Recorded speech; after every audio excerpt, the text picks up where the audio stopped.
Good morning, students. My name is Kavita Chaudhary from Sunita Global School and I will teach you Hindi in class 5th. तो बच्चों एक बार फिर से आपका मेरी कक्षा में हार्दिक स्वागत है। आज की क्लास में हम पार्ट 15 विशन की दिलेरी इस पार्ट के जो और प्रश्न उत्तर है, बाकी के जो प्रश्न उत्तर है उन प्रश्न उत्तर के बारे में चर्चा करेंगे।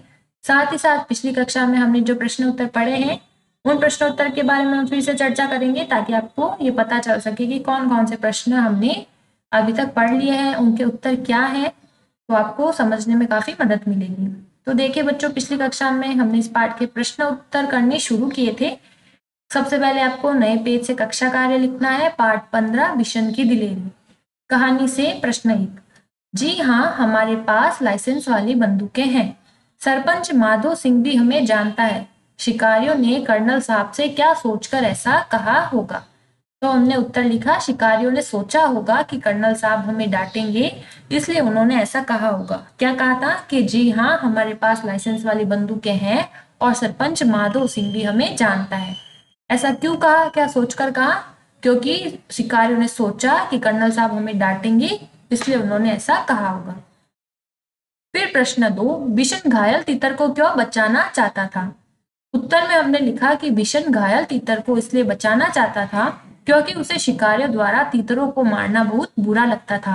वैसे भी वह जानता था कि शिकारी इस तीतर को खेत में ढूंढ नहीं पाएंगे और घायल तीतर यही तड़प तड़प कर अपने प्राण त्याग देगा। उसके बाद प्रश्न 3 है, घायल तीतर को बचाने के लिए उसे किस तरह की परेशानियां हुई? तो उत्तर में मैंने आपको बताया था उसे यानी बिशन को कांटेदार झाड़ियों के रास्ते से जाना पड़ा। वह घुटनों के बल चल रहा था जिस कारण उसके हाथ पांव में कांटे भी चुभ गए थे। वह काफी देर तक दौड़ता रहा जिससे उसकी कमीज पसीने से गीली हो गई, वह फट गई थी। चौथा प्रश्न, घायल तीतर अगर तुम्हें मिला होता तो तुम उसे पालते या अच्छा होने पर छोड़ देते, क्यों? तो हमने उत्तर लिखा था कि घायल तीतर अगर हमें मिला होता तो हम उसे अच्छा होने पर छोड़ देते, क्योंकि सभी पशु पक्षियों को स्वतंत्र रहने का अधिकार है। सभी पक्षी स्वतंत्र रहकर ही खुश रहते हैं। उसके बाद भाषा की बात। भाषा की बात में क्या है? प्रश्न 1, इन वाक्यों को अपने शब्दों में लिखो। सुबह की हल्की धूप में खेत सुंदर दिख रहे थे। तो उत्तर में हमने लिखा, सुबह की हल्की धूप खेतों में खिल रही थी। दूसरा वाक्य है, वह इतना तेज चल रहा था मानो उसके पंख लग गए हो। तो अपने भाषा में कैसे लिखेंगे? वह इतना तेज चल रहा था जैसे कि उसके पैरों में पंख लगे हो। ठीक है। और साथ ही साथ हमने एक प्रश्न किया था, सर्वनाम वाला प्रश्न, जिसमें आपको क्या करना था? आपको सर्वनाम शब्द ब्रैकेट में दिए गए थे, उनको ठीक रूप से छांटकर हमें लिखना था। जैसे कि मास्टर साहब ने अपराव को अपने पास बुलाकर कहा, तुम कल मेरे घर आना। सेंटिला, तुम्हारा घर नागालैंड के किस शहर में है? सुधा ने अपनी बुआ से पूछा, पापा आपसे कितने बड़े हैं?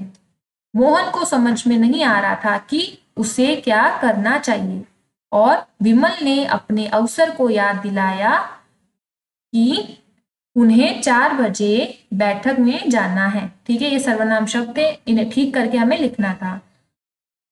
ये तो हो गई पिछली क्लास की बात। अब आज की क्लास में हम प्रश्न 3, इन वाक्यों को पूरा करो। यहाँ पर कुछ वाक्य दिए गए हैं, उन वाक्यों को हमें क्या करना है? पूरा करना है। जैसे कि वह इतना धीरे चल रहा था मानो रिक्त स्थान। ठीक है, आगे का वाक्य हमें लिखना है। वह है, रात में चमकते तारे ऐसे दिख रहे थे मानो, फिर रिक्त स्थान। ग है, तुम तो मंगल ग्रह के बारे में ऐसे बता रहे हो मानो, फिर आगे और रिक्त स्थान दे रखा है। घ है, बिल्ली चूहे को ऐसी ललचाई नजरों से देख रही थी मानो, फिर आगे और क्या दे दिया? रिक्त स्थान दे दिया है। अब इनको हम ये जो वाक्य है इन्हें हमें पूरा लिखना है। तो कैसे लिखेंगे? देखो, वह इतना तेज चल रहा था मानो चींटी चल रही हो। कैसे लिखेंगे? चींटी चल रही हो। ये आपके बुक में से ये वाक्य नहीं दिए गए, ठीक है, हमें सोचकर लिखने हैं। तो हम कैसे लिख सकते हैं कि वह इतने धीरे चल रहा था मानो चींटी चल रही हो। ख है, रात में चमकते तारे ऐसे दिख रहे थे मानो आकाश में तारों की चादर बिछी हो। ग है, तुम तो मंगल ग्रह के बारे में ऐसे बता रहे हो मानो तुम मंगल ग्रह पर जाकर आए हो। और घ है, बिल्ली चूहे को ऐसी ललचाई नजरों से देख रही थी मानो अभी खा जाएगी। तो इस तरह से हमें वाक्यों को पूरा करना था। ठीक है, ये आपके पाठ में से या पाठ के बीच में से वाक्य नहीं थे, ये वाक्य हमें मन से पूरे करने हैं। जैसे हम ये भी लिख सकते हैं कि वह इतना धीरे चल रहा था मानो, और किसी दूसरे जानवर जो धीरे चलता है उसका हम नाम लिख सकते हैं। ठीक है, तो इस तरह से हमने ये वाक्य पूरे किए। अब उसके बाद अगला प्रश्न है फसलों के इर्द गिर्द। प्रश्न एक है, इस कहानी में सेबों के खेत और सीढ़ीनुमा खेत का जिक्र आया है। जिक्र आया यानी उनके बारे में बात की गई है। अनुमान लगाकर बताओ कि यह कहानी भारत के किस भौगोलिक क्षेत्र की होगी और वहां सीढ़ीनुमा खेती क्यों की जाती होगी। फिर प्रश्न 2 है, सेबों के बाग में कीटनाशक दवा का छिड़काव हो रहा था। तो पहले प्रश्न 1 के बारे में बात कर लेते हैं, प्रश्न 2 हम प्रश्न 1 का उत्तर जानने के बाद मैं आपको बताऊंगी। तो प्रश्न 1 क्या है कि ये जो पाठ हमने पढ़ा बिशन की दिलेरी, उसके अंदर किसके बारे में बात की गई थी? सेबों के खेत और सीढ़ीनुमा खेत के बारे में। ठीक है, अब आपको अंदाजा लगा करके बताना है कि ये जो कहानी है बिशन की दिलेरी वो किस भौगोलिक क्षेत्र की, यानी कि वो किस जगह की कहानी होगी, उस जगह के बारे में बताना है। और वहां यानी जिस जगह की ये कहानी है वहां पर सीढ़ीनुमा खेती क्यों की जाती होगी। सीढ़ीनुमा खेती यानी वहां पर जो खेत है वो किस तरह से होते हैं? सीढ़ियों की तरह। जैसे ये यहाँ पर खेती कर लेंगे, फिर ये और नीचे सीढ़ीनुमा हो जाएंगे। तो इस तरह के जो खेत होते हैं उन्हें हम क्या बोलते हैं? सीढ़ीनुमा खेत। तो उत्तर में हम लिखेंगे यह कहानी भारत के उत्तरी भाग की होगी। ठीक है, जो उत्तरी भाग है वहां सीढ़ीनुमा खेती समतल भूमि के अभाव के कारण की जाती होगी। समतल भूमि यानी जो फ्लैट होती है, सपाट जो जमीन होती है उसे हम क्या बोलते हैं? समतल भूमि। तो वहां पर जो है सीढ़ीनुमा खेती समतल भूमि के अभाव के कारण की जाती है। हिमाचल या कश्मीर ही ऐसे भाग है, वैसे भी इन क्षेत्रों में भारी वर्षा और बर्फबारी के कारण सीढ़ीनुमा खेत बनाए जाते हैं जिससे पानी फसलों को नष्ट ना कर सके। तो ये कहानी कौन से भाग की हो सकती है? हिमाचल या फिर कश्मीर के साइड की हो सकती है। क्यों? क्योंकि वहां पर इन दोनों ही क्षेत्रों में एक तो भारी वर्षा होती है, हैवी रेन होती है, और बर्फबारी भी होती है। तो उसके कारण जो खेत होते हैं वो सीढ़ीनुमा बनाए जाते हैं जिससे जो पानी है वो फसलों को नष्ट ना कर सके। क्योंकि अगर खेतों में पानी रह गया तो उससे क्या हो जाएगा? फसल जो है वो सड़ जाएगी। इसलिए सीढ़ीनुमा खेतों से क्या होगा? पानी ढलान के रूप में आगे आगे बहता रहता है, इसलिए वहां पर सीढ़ीनुमा खेत बनाए जाते हैं और खेती की जाती है। तो ये प्रश्न 1 का उत्तर। अब है प्रश्न 2। प्रश्न 2 क्या है? सेबों के बाग में कीटनाशक दवा का छिड़काव हो रहा था। ठीक है, यों तो कीटनाशक दवाएं फलों, सब्जियों और अनाज की फसलों को कीड़ा लगने से बचाती है, पर प्रश्न का ये कीटनाशक दवाएं कीड़ों को नष्ट करती है, इनसे इनका सेवन करने से क्या हमें भी नुकसान होता होगा? पता करो और कक्षा में बातचीत करो। और ख वाक्य हो जाएगा, ऐसे में फलों और सब्जियों का इस्तेमाल करने से पहले किन बातों का ध्यान में रखना जरूरी होगा। ठीक है, जैसे हमने पढ़ा कि सेबों के जो बाग थे वहां पर कीटनाशक यानी जो कीटों को मारती है, क्योंकि जो कीट होते हैं वो जो फल है यानी एप्पल है उसको नुकसान पहुंचा सकती है। तो फलों को या सब्जियों को या फिर अनाज को कीड़ों से बचाने के लिए हम क्या करते हैं? कीटनाशक का छिड़काव। अब इसका प्रश्न का ये पूछा गया है कि ये जो कीटनाशक की दवाई होती है वो कीड़ों को तो मारती है, पर क्या इनका सेवन करने से हमें भी कुछ नुकसान होता है? पता करो और कक्षा में बातचीत करो। तो हम उत्तर लिखेंगे, कीटनाशक दवाएं फलों, सब्जियों और अनाज की फसलों को कीड़ों से बचाती है, लेकिन जब हम इन्हें खाते हैं तो ये हमें भी नुकसान पहुंचाती है। ठीक है, अगर हमने भी कीटनाशक दवाई खा ली तो हमें भी ये नुकसान पहुंचाएगी और हमारा पाचन तंत्र यानी जो हमारा डाइजेस्टिव सिस्टम है वो गड़बड़ हो जाता है। इसलिए फलों व सब्जियों को खाने से पहले धो लेना चाहिए। ठीक है, प्रश्न क है, उसका उत्तर क्या है? प्रश्न क्या था? क्या था एक बार देखो कि ये जो कीटनाशक दवाई होती है वो कीड़ों को नष्ट करती है, क्या इनका सेवन करने से हमें भी नुकसान होता होगा? पता करो और कक्षा में बातचीत करके बताओ। तो आंसर क्या है? उत्तर क्या होगा कि कीटनाशक दवाएं फलों, सब्जियों और अनाज की फसलों को कीड़ों से बचाती है, लेकिन जब हम इन्हें खाते हैं तो ये हमें भी नुकसान पहुंचाती है और हमारा पाचन तंत्र गड़बड़ हो जाता है। इसलिए फलों व सब्जियों को खाने से पहले धो लेना चाहिए। पाचन तंत्र यानी जो अंदर का पेट है हमारा, डाइजेस्टिव सिस्टम, जैसे हम कोई खाना खाते हैं और वो पच करके फिर बाद में हमारे शरीर से निकल जाता है, तो अगर हमने इस तरह की दवाएं खा ली तो इससे हमारा पाचन तंत्र गड़बड़ हो जाएगा, यानी खाना अंदर ठीक से डाइजेस्ट नहीं होगा, अंदर पचेगा नहीं। तो इसलिए हमें क्या करना है, फलों और सब्जियों को खाने से पहले धो लेना चाहिए। उसके बाद ख प्रश्न है, ऐसे में फलों और सब्जियों का इस्तेमाल करने से पहले किन किन बातों का ध्यान रखना जरूरी होगा। ठीक है, अगर आपको फलों और सब्जियों का इस्तेमाल करना है, यूज करना है, तो उससे पहले आपको कौन कौन सी बातें ध्यान में रखनी होती है। तो उत्तर में हम लिखेंगे, फलों और सब्जियों को खाने से पहले अच्छी तरह से धोना चाहिए और छिलके उतार कर ही खाना चाहिए। ठीक है, पहले आपको क्या करना है, फलों और सब्जियों को अच्छी तरह से धोना है, फिर क्या करना है, उसका छिलका उतार कर ही खाना है और सब्जियों को पकाकर खाना चाहिए। ठीक है, अब उसके बाद अगला प्रश्न, तुम्हारे आस पास। प्रश्न 1 है, कर्नल दत्ता ने घायल तीतर को गेंदे की पत्तियों का रस पिलाने के लिए कहा। पत्तों का इस्तेमाल कई कामों के लिए होता है, नीचे लिखी पत्तियों का इस्तेमाल किस लिए होता है, जैसे कि तुलसी की पत्ती, नीम की पत्ती, मीठा नीम, आम की पत्ती, अमरूद की पत्ती, तेज पत्ता, केला और सागवान की पत्ती। इन सभी पत्तियों का इस्तेमाल कहाँ कहाँ पर कौन से कामों के लिए होता है वो हमें बताना है। तो हम क्या लिख सकते हैं, सबसे पहले प्रश्न लिखेंगे, फिर सबसे पहले तुलसी है तो तुलसी के सामने ही हम इसका उत्तर लिखेंगे। तुलसी की पत्ती का इस्तेमाल क्या होता है, पूजा पाठ करने तथा चाय में डालने में प्रयोग होती है। अगर हम, जैसे हमारे घरों में तुलसी होती है, उसके हम पूजा पाठ करते हैं, जल चढ़ाते हैं, दिया जलाते हैं, तो पूजा पाठ करने, और जब किसी का गला खराब हो या ज्यादा सर्दी हो गई है तो हम चाय में डालने में भी इसका प्रयोग करते हैं।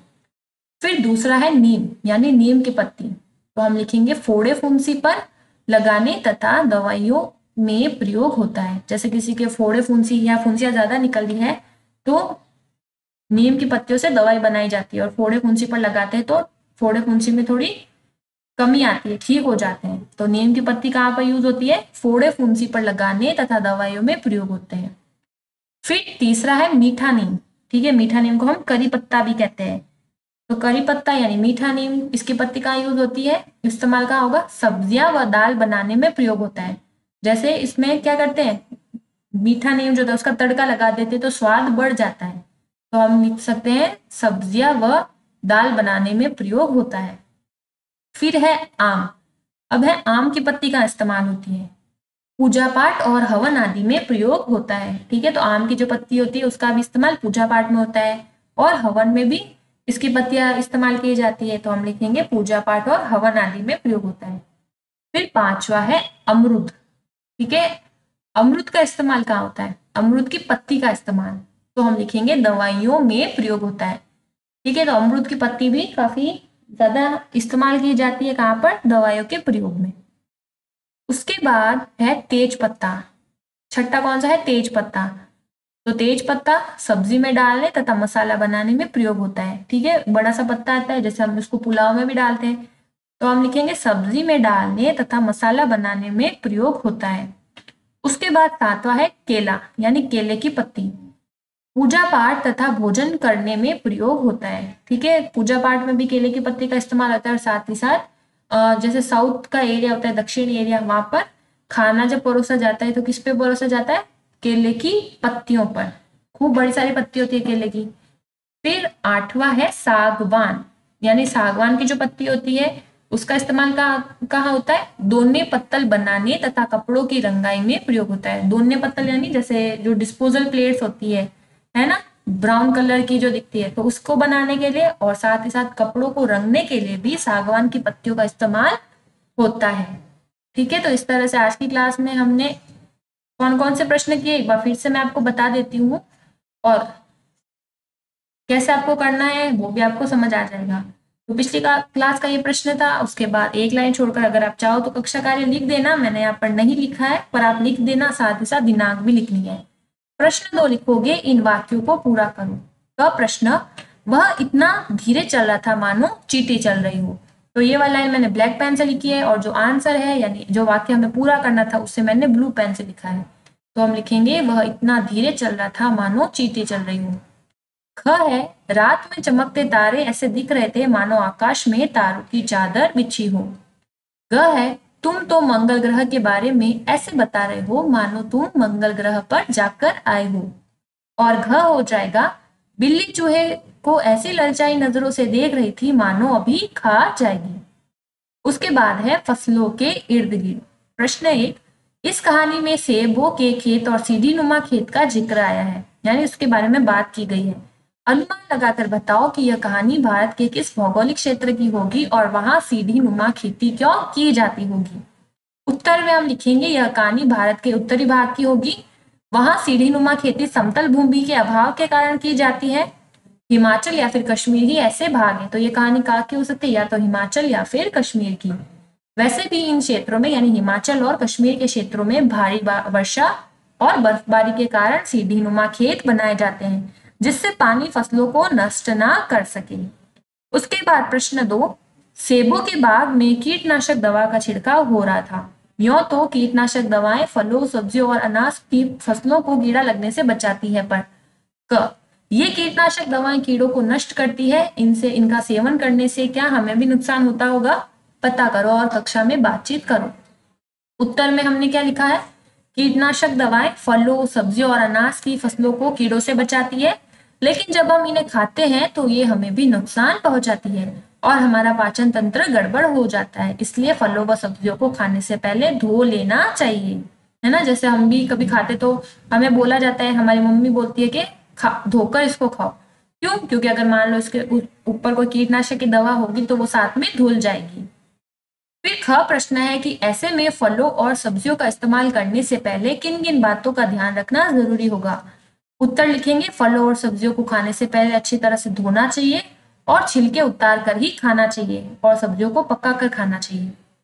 उसके बाद अगला है तुम्हारे आसपास। प्रश्न 1, कर्नल दत्ता ने घायल तीतर को गेंदे की पत्तियों का रस पिलाने के लिए कहा। पत्तों का इस्तेमाल कई कामों के लिए होता है, नीचे लिखी पत्तियों का इस्तेमाल किस लिए होता है। जैसे तुलसी का इस्तेमाल पूजा पाठ करने और चाय में डालने के लिए। नीम का इस्तेमाल फोड़े फुंसी पर लगाने तथा दवाइयों में प्रयोग होता है। मीठा नीम, कड़ी पत्ता और सब्जियां, इसे हम क्या बोलते हैं? मीठा नीम यानी कड़ी पत्ता। इसको सब्जियां व दाल बनाने में इसका प्रयोग होता है। आम की पत्ती का इस्तेमाल पूजा पाठ और हवन आदि में प्रयोग होता है। अमरूद की पत्ती का इस्तेमाल दवाइयों में प्रयोग होता है। तेज पत्ता, इसकी पत्ती का इस्तेमाल सब्जी में डालने तथा मसाला बनाने में प्रयोग होता है। केले की पत्ती का इस्तेमाल पूजा पाठ तथा भोजन करने में प्रयोग होता है। और सागवान, सागवान की पत्ती का इस्तेमाल दोने पत्तल बनाने में तथा कपड़ों की रंगाई में प्रयोग होता है। ठीक है, तो इस तरह से आज की कक्षा में हमने ये प्रश्न किए हैं। आशा करूंगी कि जो प्रश्न मैंने आपको समझाए हैं वो आपको अच्छे से समझ आए होंगे और आप अपना काम भी समय पर कर ही रहे होंगे। तो आज की क्लास में इतना ही, मिलते हैं अगली क्लास में, तब तक के लिए धन्यवाद।